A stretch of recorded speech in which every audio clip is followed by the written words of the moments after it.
고린도전서 13장 6절입니다.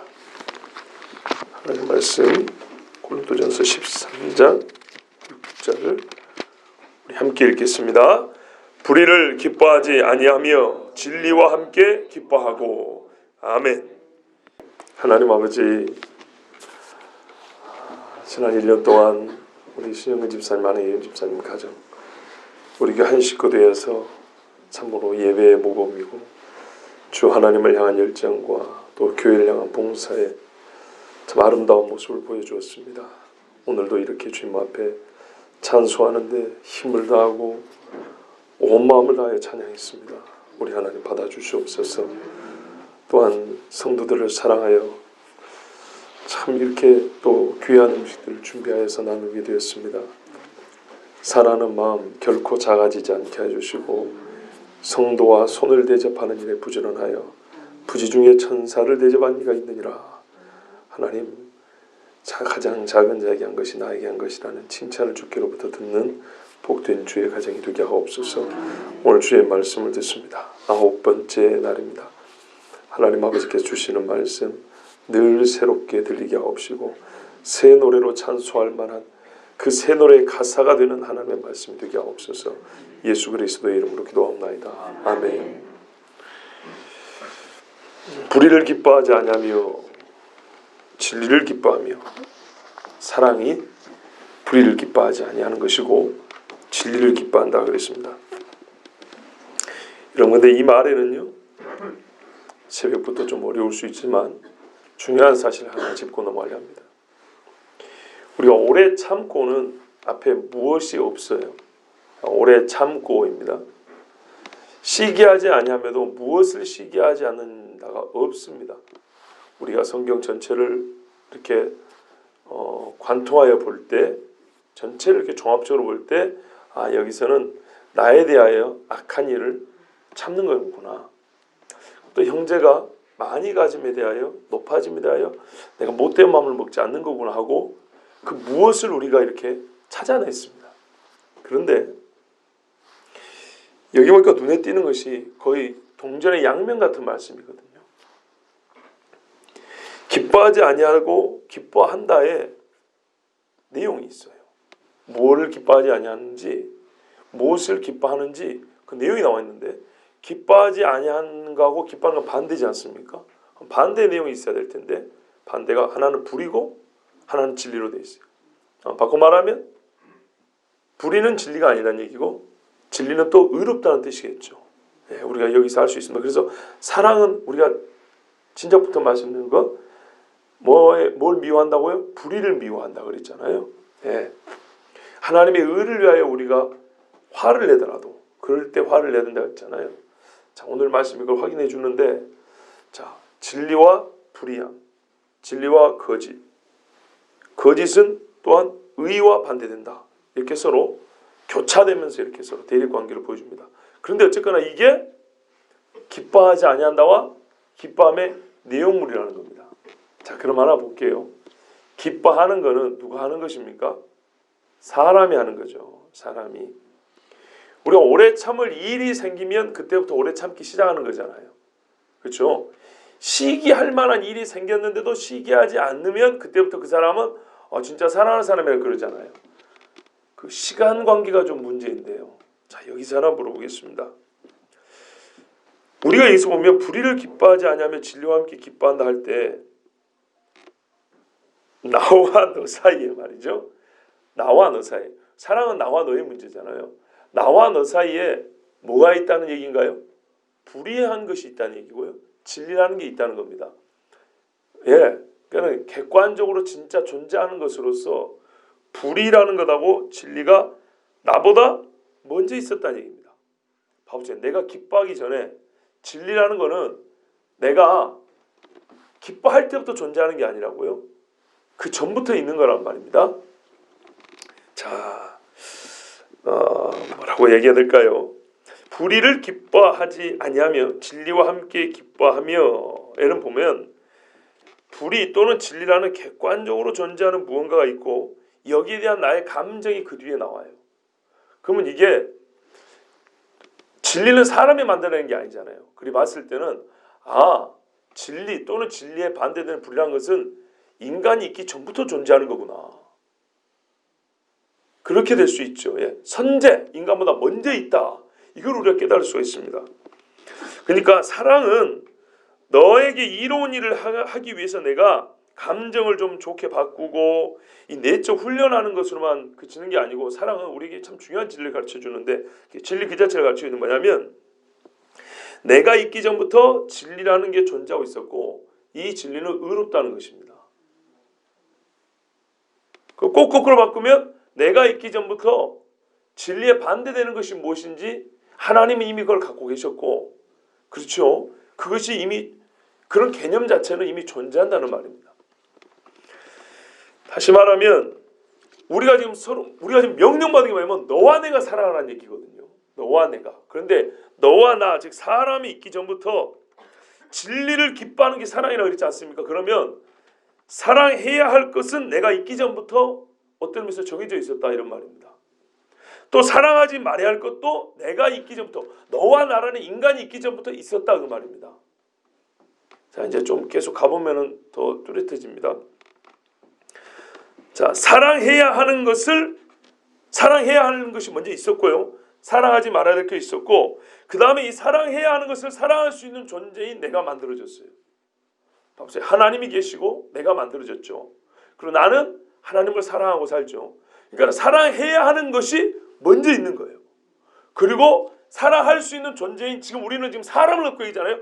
사람은 그 다음에 만들어졌어요.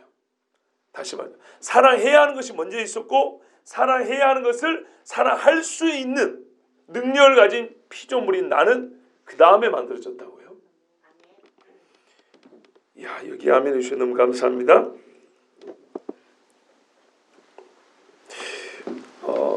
그런데요, 이 땅에는 가만 보니까요, 이 사랑해야 하는 것에 대하여 사랑할 수 있는 그리스도인이 있고요, 사랑하지 못하는 비그리스도인이 있더라고요. 본래는 이 사랑해야만 하는 것은 다 사랑할 수 있었거든요. 근데 사랑할 수 있는 능력을 잃어버린 사람이 있고 능력을 가진 사람이 있더라, 이 말이죠. 그런데 우리가 앞서 무슨 말이냐면, 사랑할 수 있는 능력은 인간에게 있어서 잠재는 돼 있지만 본성적으로 짐승들이 본능으로 살잖아요. 우리가 막 배고픈 막 이런 정도의 강력한 본성적 힘을 발휘하지 않는다 그랬어요, 사랑이. 그렇지 않습니까? 자, 그런데 우리가 지금 이 고상한 사랑까지 얘기할 수 있다는 것은 무언가가 나에게 강력하게 작동을 일으켜가지고 내가 사랑해야만 하는 것을 사랑할 수 있는 존재가 되었고 더욱 되어가고 있는 중이라는 것을 말해주고 있습니다. 말이 어려울지 모르지만 이해는 되실 거예요. 대충 감 잡으시겠죠. 이게 우리가 사랑해야만 하는 게 있었고 사랑할 수 있는 존재를 만드는데 죄로 말미암아 이 능력을 잃어버렸다고. 능력을. 하나님을 사랑하지 않게 됐어요. 셈과 함과 야벳 중에 함의 족속들은 구수한 이물옷이 나와가지고 바벨탑을 쌓았다고 하나님을 대적을 했단 말이에요. 그런데 성령으로 거듭나니까 어떻게 해요? 다시 능력을 회복하는데, 이 능력을 회복하면 제일 먼저 사랑하게 되는 게 뭐예요? 뭐가 아니라 누굽니까? 하나님이란 말이에요. 죄를 지은 사람은 하나님이 미운데, 예수가 미운데, 그분의 사랑이 부음받았고 받고 나면 우리가 회복되는 정말 놀라운 능력이 뭐냐면요, 마땅히 사랑해야 될 그분을 내가 사랑하지 못하는 걸 깨달아요. 내가 그분을 사랑해야 되겠구나고 주여 사랑합니다 이렇게 나온단 말이죠. 근데 그분을 변했어요? 안 변했어요? 안 변했어요. 그분은 원래 거기 계시고 내가 떨어질 때 다시 왔단 말이죠. 그러므로 사랑해야 될 그분, 그 진리 그분은 원래 있었다는 얘기예요.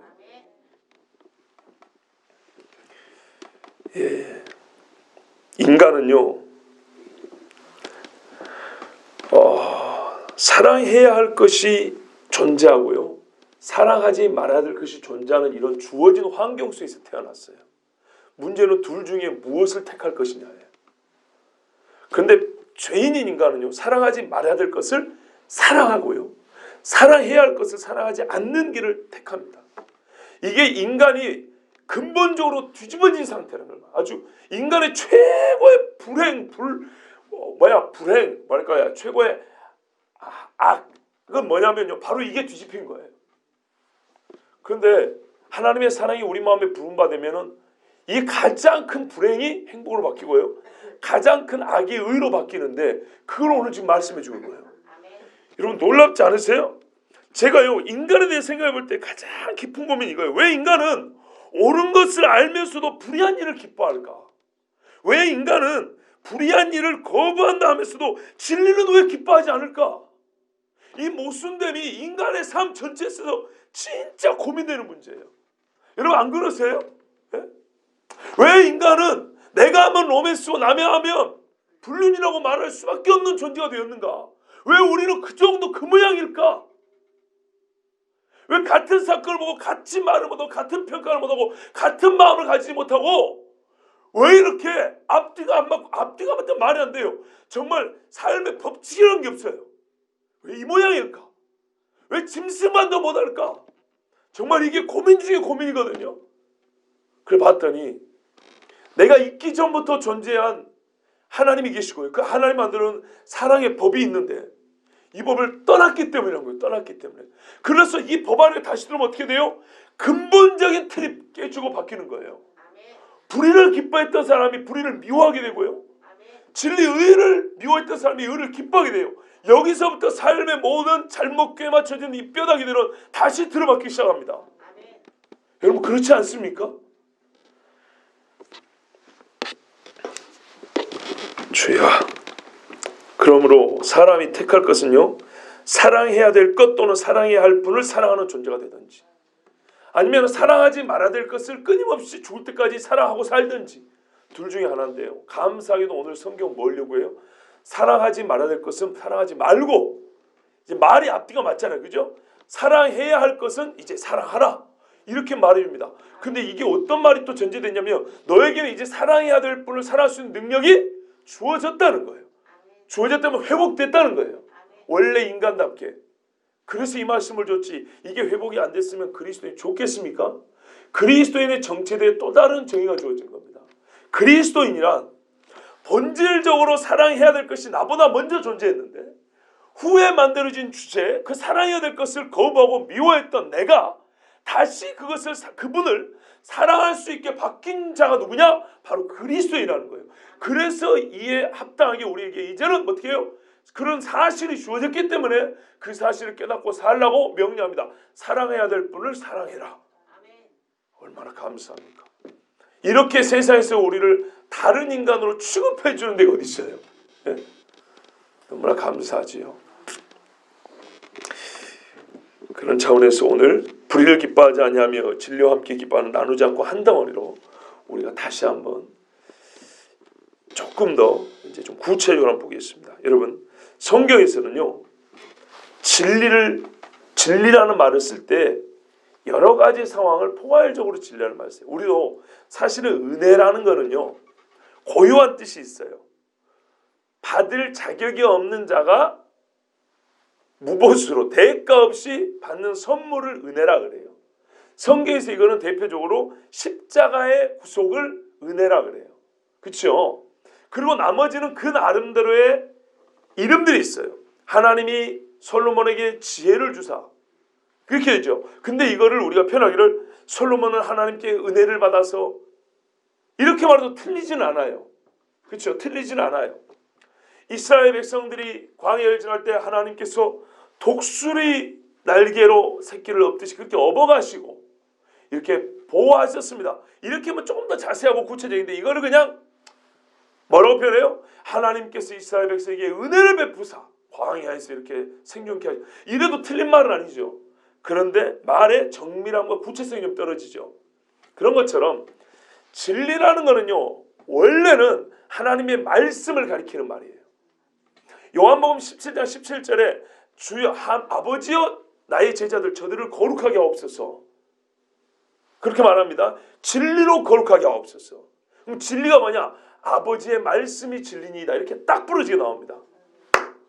그러니까 가장 중요한 의미로 은혜가 십자가의 구속인 것처럼 대가 없이 주시는 십자가의 구속인 것처럼 진리는 하나님의 말씀을 가리킬 때 고유하겠습니다. 근데 이거는 이제 은혜를 우리가 폭넓게 쓸 수 있죠. 그런 것처럼 성경에서 진리를 좀 폭넓게 쓰면 하나님의 말씀 전반을 일컫기도 하고 신앙인들이 그 말씀을 따라 사는 거룩한 삶을 일컫기도 하고, 또 뭐냐면은 그 신실함과 정직한 어떤 품성을 말할 때도 쓰고, 또 우리의 삶이 거룩하지 않습니까?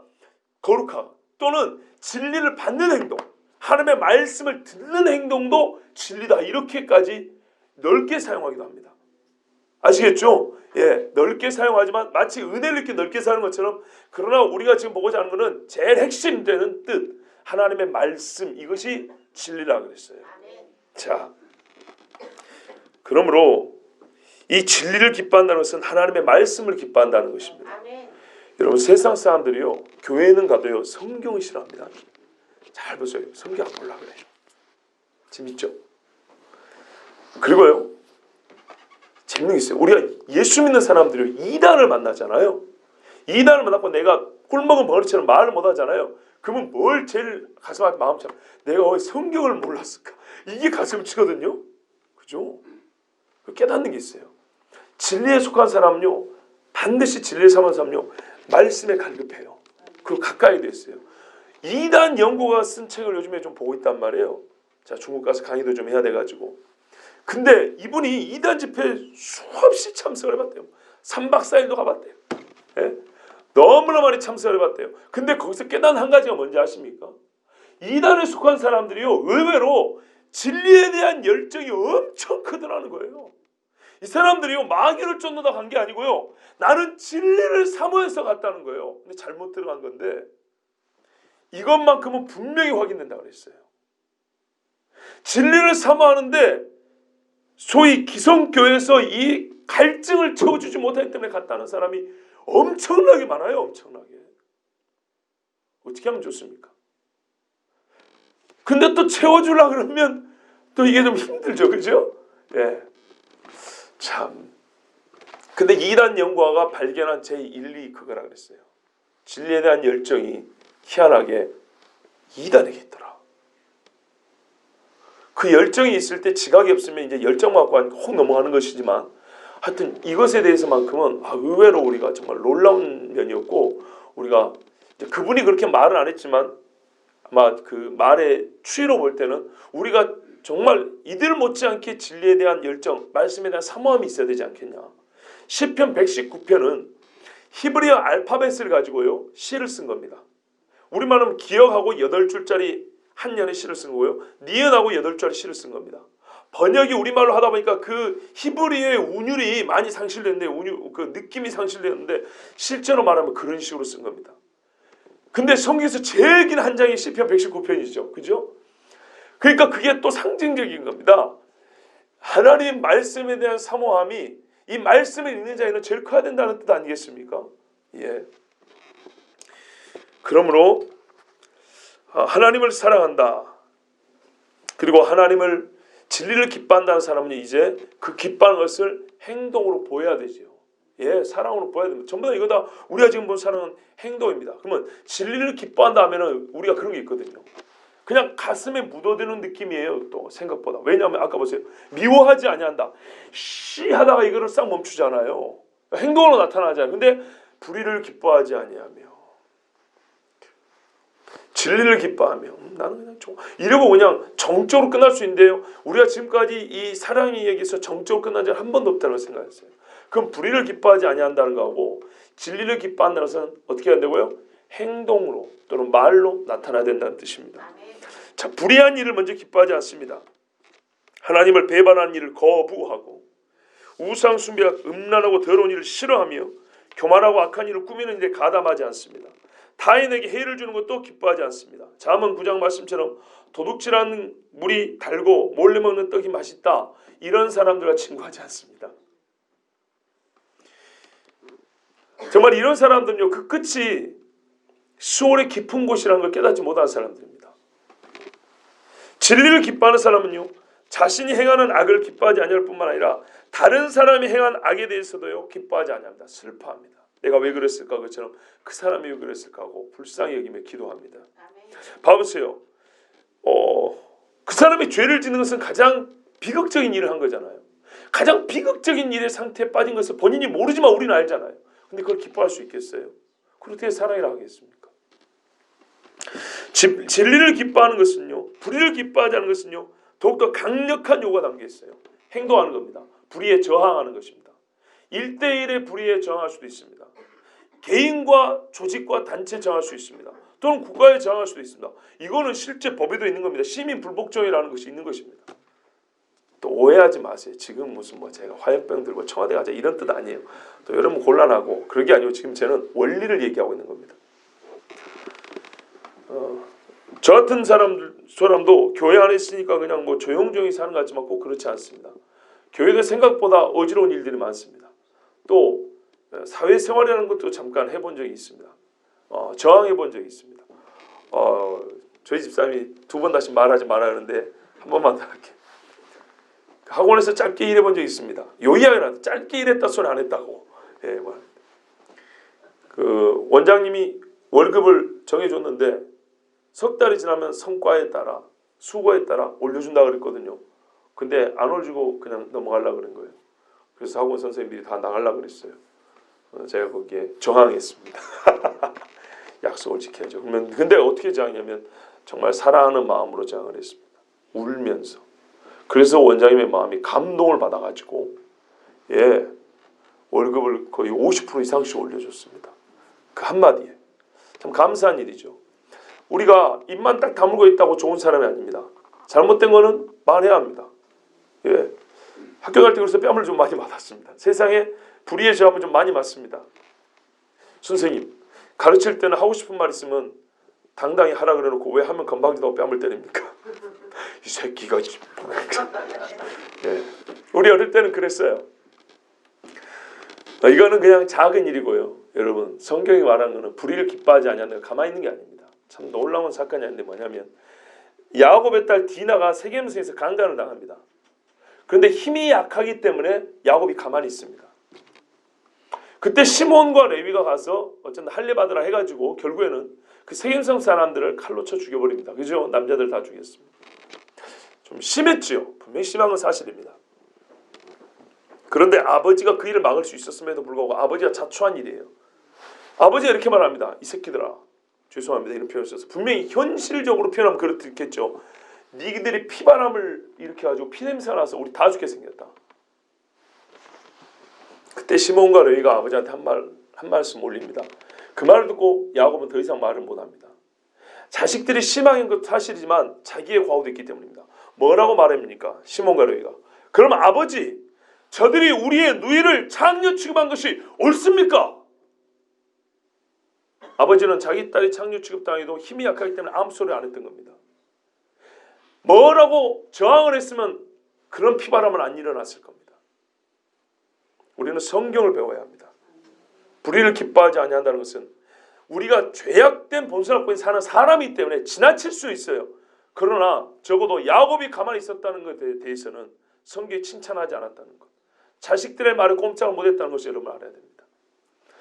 진리를 기뻐한다는 것은 역시 마찬가지입니다. 매우 적극적으로 진리를 기뻐하는 티를 내며 사는 것입니다. 적극적으로 하나님의 말씀을 진짜 사모하는 거예요. 그리고 그 사모함이 말과 행실에서 드러나야 합니다. 그 실천이 중요합니다. 여러분, 속에만 있는 거하고요, 말로 하는 것, 말로만 하는 거하고 행위로 하는 거 어떤 게 더 위대합니까? 행위로 하는 것입니다.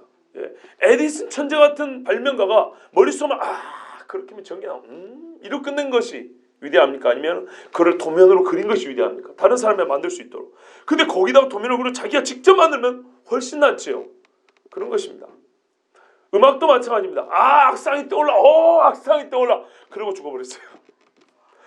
악상이 떠올라고 악보를 그려놓고 가셨어요. 아니면은 실제로 자기가 연주를 들려줬어요. 어느 게 더 위대해요? 들려준 게 더 위대하죠. 마찬가지입니다. 우리가 진리를 기뻐하는 건 내 마음에 기뻐하는 거 모를 거야. 몰라 그래. 모르지 내가. 근데 그거를 여러분 항상 하나님 앞에 말로 표현한다면 성경 그렇잖아요. 주 여호와는 광대하시도다. 주의 내가 주님을 기뻐합니다. 높으신 나의 하나님. 막 이렇게 표현하는 건요. 이게 진리를 기뻐하는 첫 번째 우리의 표현법입니다. 말로 하는 거예요. 찬송하는 거예요. 다윗을 보세요. 사람이 있을 때나 없을 때나 많을 때나 적을 때나 높을 때나 낮을 때나 항상 하나님을 말로 높여드리고요. 말로 사랑을 표현합니다. 두 번째는요. 우리 삶에 선택이 있어서요. 하나님을 먼저 선택하는 거예요. 선택이 기로 딱 섰을 때 우리 재작년에 불렀죠. 벌써 재작. 내가 사람에게 좋게 하랴 하나님께 좋게 하랴. 이 갈라디아서 1장 10절 말씀이죠. 내가 지금까지 사람의 기쁨이 되었다면 하나님의 종이 아니니라. 또 목사가 이런 말 한다고 꼭 지 이야기한다 생각하지 마시고 모든 사람이 해당되는 일이에요. 모든 사람이 살면서 내가 사람을 기쁘게 하랴 하나님을 기뻐하라. 이게 일치되는 경우도 있어요. 그죠? 하나님의 사람은 하나님의 뜻을 가지니까 일치된 경우인데 대개 이 세상에서는 일치되지 않는 경우도 많습니다. 자, 이때 뭘 선택해요? 하나님을 선택하는 거예요. 하나님의 뜻을 행하는 걸 소원으로 두고 삽니다.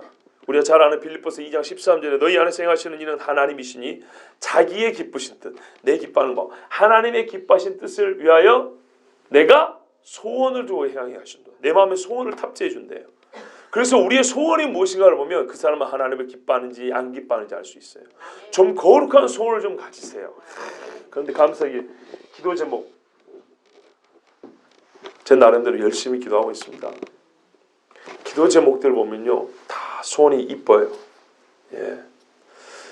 예수를 믿지 않았으면 꿈도 꾸지 못했던 소원들을 기도 제목으로 갖고 계세요. 목회자로서 참 감사하고요. 이런 기도 제목을 받고 기도하는 게 기쁩니다. 여러분 이 기도 제목을 하나님 앞에 이 소원을 지켜가시기 바랍니다. 혹 지금이라도 같이 기도하기 원하시는 분은 이렇게 써주시면 같이 기도하겠습니다. 제가 약속드립니다. 상반기까지는 열심히 기도하고 하반기부터는 좀 띄엄띄엄합니다. 그렇지만 같이 해주시면 열심히 기도하겠습니다. 자, 또 있습니다. 너무나 당연한 것이지만 하나님의 계명을 지켜 행하는 사람, 진리를 기뻐하는 사람입니다. 나를 사랑하지 아니하는 자는 내 말을 지키지 아니하나니. 하나님이 우리 예수님이요 직접적으로 이렇게 표현을 했어요. 너희가 듣는 말은 내 말이 아니요 나를 보내신 아버지의 말씀이라. 아우 놀랍죠? 봐보세요. 나를 사랑하지 않는 자는 내 말을 안 지킨대요. 내 말은 아버지의 말씀이래요. 근데 아까 아버지의 말씀 진리라고 그랬잖아요. 결국 어떻게 해요? 나를 사랑하는 자는 진리를 지킨다 하잖아요. 아멘. 그러니까 하나님 사랑하는 사람 진리를 사랑하고 진리를 지키게 되어 있습니다. 아멘. 그래서 시편 아까 말씀드린 그 119편 제일 길다는 119편 6절에 이런 말씀이 있어요. 내가 주의 모든 계명에 주의할 때는 부끄럽지 아니하리이다. 사람이 하나님의 말씀을 지키며 살 때는요 부끄러울 일이 없어요. 아멘. 진짜로요. 사실은 가장 부끄럽지 않은 관계가 부부관계입니다. 그렇지 않습니까? 그런데요 가장 부끄러워지는 것도 부부지간입니다. 그래서 제가 뭐랄까요 이 주례할 때 그런 이야기를 했어요. 예전에 한번 말씀드렸습니다. 한쪽이 너무 잘났어요. 한쪽이 좀 못났어요. 사람들이 하는 말이 그래요. 이쪽이 너무 잘났고 이쪽이 좀 축이 났대요. 이렇게 못났대요. 기스키 막힌대. 이쪽을 좀 높여주고 싶은 거예요. 그죠? 사랑하는 마음으로 이쪽을 좀 높여주고 이렇게 균형을 맞추고 싶은 거예요. 사실 둘이는 안 근데 옆에서 자꾸 그러는 거예요. 그래서 이 잘났다는 분을 향해서 둘을 주고 한 얘기지만 조금 더 이쪽을 향해서 아무리 많은 것을 갖고 있고 아무리 많이 배웠고 또 많이 벌고 이렇게 해도 부정하면 부끄러워집니다. 부정하면 부부지간에는 그것만큼 부끄러워지는 게 없습니다. 지금은 자랑스러운 것들 뿐이죠. 그런데 그러면 부끄럽습니다. 그래서 좀 이쪽은 낮추고 이쪽은 좀 그러니까 네 부끄러울 거 없다 이런 식으로 높인 건데요. 지금 제가 짧게 말했기 때문에 여러분 이게 썩 마음이 깊게 와닿아 할 수도 있지만은 우리가 하나님의 말씀을 지킬 때는요 사람이 보세요 우리가 주님을 떠나지 않습니까? 주님을 떠나면 성경을 말하면 우상을 음란하듯 섬겼다 이렇게 되어 있다고요.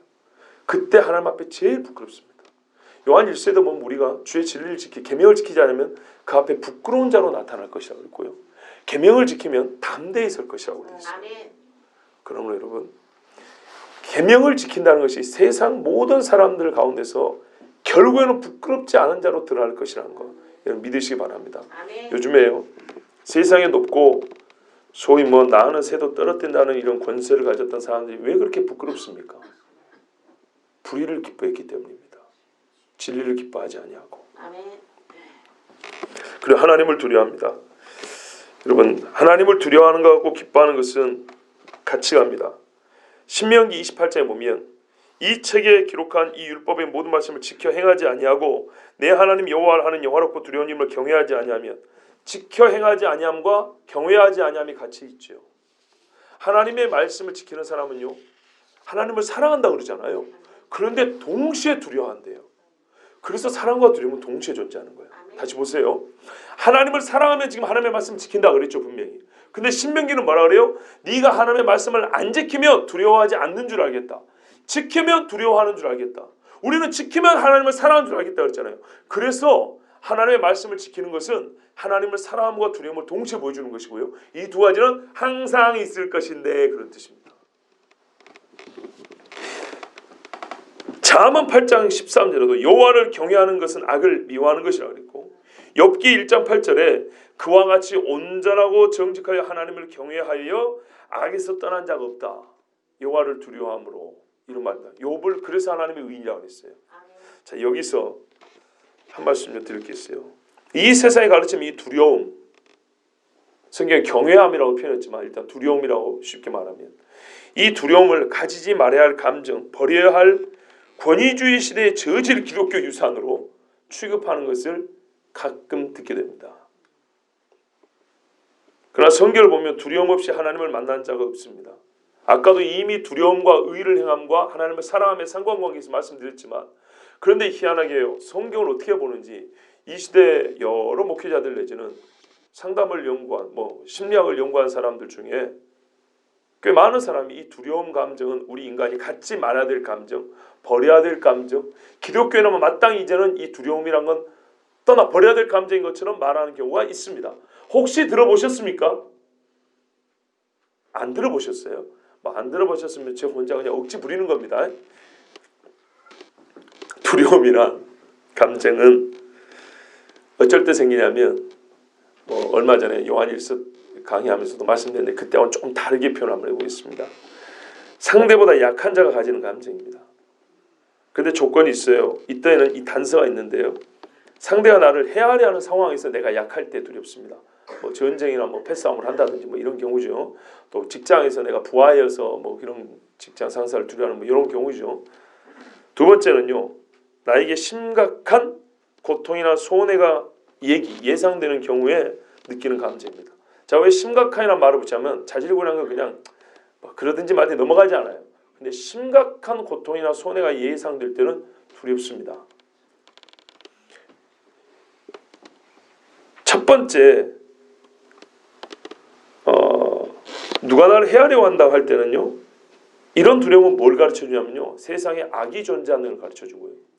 두 번째, 내게 심각한 손해나 고통이 예상되는 상황에 느끼는 이 두려운 감정은요, 나의 연약함을 확인시켜줍니다. 나는 연약한 존재다. 못 이겨요, 그거. 예를 들면 바다에 빠질 때, 바다가 무슨 악감정이 있어서 나를 삼키라는 건 아니잖아요. 내가 능력이 없는 것이죠.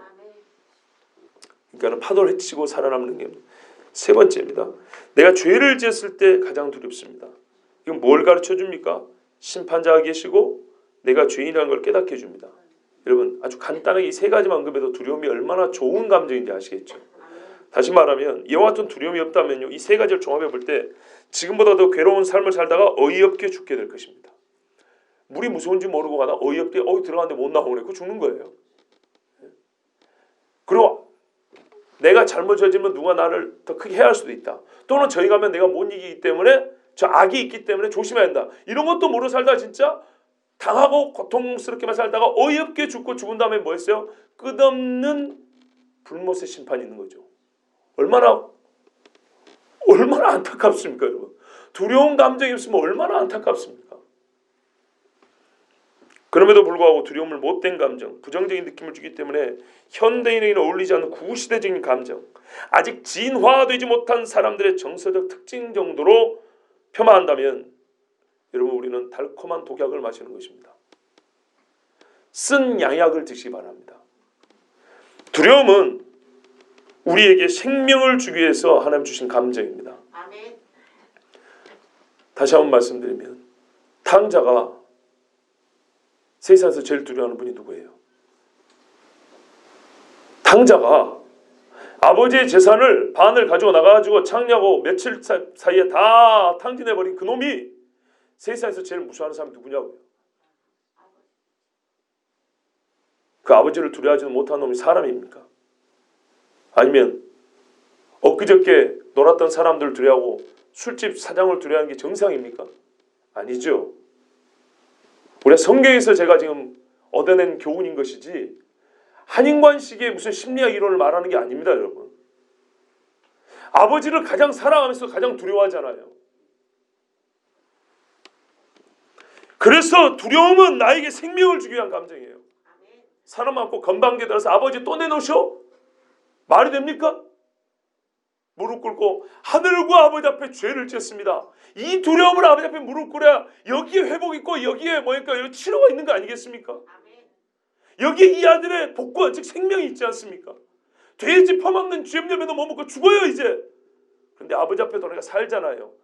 아버지의 사랑의 근거 사랑을 믿고 아버지를 두려워하는 경외하는 마음으로 하니까 살잖아요. 이거 어찌 한인관식 심리학입니까?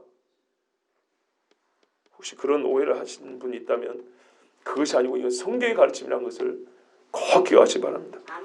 지나친 두려움은 물론 더 큰 죄로 빠지게 하는 그런 좀 안타까움도 있어요. 지나치게 두려워할 필요는 없어요. 그러나 성경에서 가지라는 두려움은 반드시 가져야 되는 거예요. 더 큰 문제는 지나친 두려움을 가진 것보다 두려워할 이 하나님을 두려워하지 않는 거예요. 예? 더 큰 문제는 우리가 사랑하지 않는다는 것보다 사랑해야 할 분을 사랑하지 않는 것이 문제인 것처럼 진짜 문제는 사랑할 분을 사랑하지도 않고 바로 그분이 또 두려워야 될 분인데 두려워하지도 않는 거예요. 바로 이 두려움이 또 다른 사랑의 표현이라는 것을 모르고 사는 거예요. 마치 구약과 신약을 싸움 붙이는 것처럼 하나님을 사랑하는 것과 하나님을 두려워하는 것을 싸움 붙이는 것은 잘한 것입니다. 아까 신명기가 말해주고 있잖아요. 죄인임을 알지 못하고 하나님을 두려워하지 않고 제멋대로 사는 사람은요 결국에는 사랑이 뭔지 모르고 살다가 가는 사람입니다. 모르겠습니다. 이게 논리적이고 자연스러운 결론으로 가는 뭐 이렇게 합당한지는 모르지만 저는 이렇게 정리를 해봤습니다. 한 10년 전에 어떤 복음 성가 이 찬양 사역자가 이런 찬양을 발표했어요. 복음을 살자. 문법적으로는 좀 안 맞아요. 복음을 살자, 복음을 살자 이런 곡인데 이렇게 시작해요. 감리교였던 여자 전도사님이었는데 근데 말은 안 되지만 계속 들으면서 말이 되는 거예요. 복음하고 뭔 사이에 끼는 게 아니고 그냥 그걸 그 자체로 어떻게 해요? 살아버리자는 거예요. 그런 의미예요. 복음하고 그 사이에 뭘 우리 복음과 사는 것 사이에 뭘 넣고 막 이렇게 하지 말고 그냥 살아버리자는 거예요. 그러면 오늘 우리 지금 성경에서 지금 사랑 이야기는 결국 뭐예요? 사랑을 살자는 얘기예요. 사랑을 살자. 예. 한마디로 사랑은 근데 하나님으로부터 왔잖아요. 하나님이 사랑을 살아가지고 우리에게 보여주셨잖아요. 그럼 우리는 어떻게 해요? 그에 대한 반응으로 사랑을 살아서 하나님을 사랑하는 거죠. 예. 사랑은 사랑은 사람이 하나님으로 받은 사랑과 은혜를 일단 콤마 하나 찍고요. 그분의 진리에 대한 나의 삶의 태도로 보이는 거예요. 이 반응을 어떻게 받았는지 내가 이걸 하나님 진리에 대한 나의 삶을 한번 보여줄게요. 즉 그분의 진리를 사는 것입니다. 그분의 진리를 기쁨으로 사는 것. 이것이 하나님이 우리에게 주신 사랑에 대한 합당한 사랑의 반응입니다. 여러분, 그러므로 아까 이제 구체적으로 몇 가지가 진리를 기뻐하는 것인지 하나님을 사랑하는지 성경에서 몇 가지 추려드렸죠. 그 외에도 많습니다. 결국에는 예수님처럼 하면 되는 거예요. 한마디로. 그런데 우리가 이것을 듣는 시간이기 때문에 제가 좀 세 번의 말씀드렸습니다. 여러분, 성경이 가르치는 사랑은 위대합니다. 그 위대한 사랑을 할 수 있는 그리스도인도 위대합니다. 왜냐하면 그 누구도 비할 수 없는 하나님께서 자기 자신의 존재 정의와 같은 사랑을 우리에게 먼저 부어주셨기 때문입니다. 그리고 그분을 사랑할 수 있게 허락이 주셨고 살아갈 수 있는 능력을 줬기 때문입니다. 그래서 오늘 우리 보고 뭐라 그래요? 너희는 그분을 사랑하라 이렇게 말씀했습니다. 그러니 얼마 하나님이 우리를 고상하게 평가해 주신 것인지 감사하고 우리 삶에서 하나님을 사는 것이 두드러지는 저와 여러분 되기 바랍니다.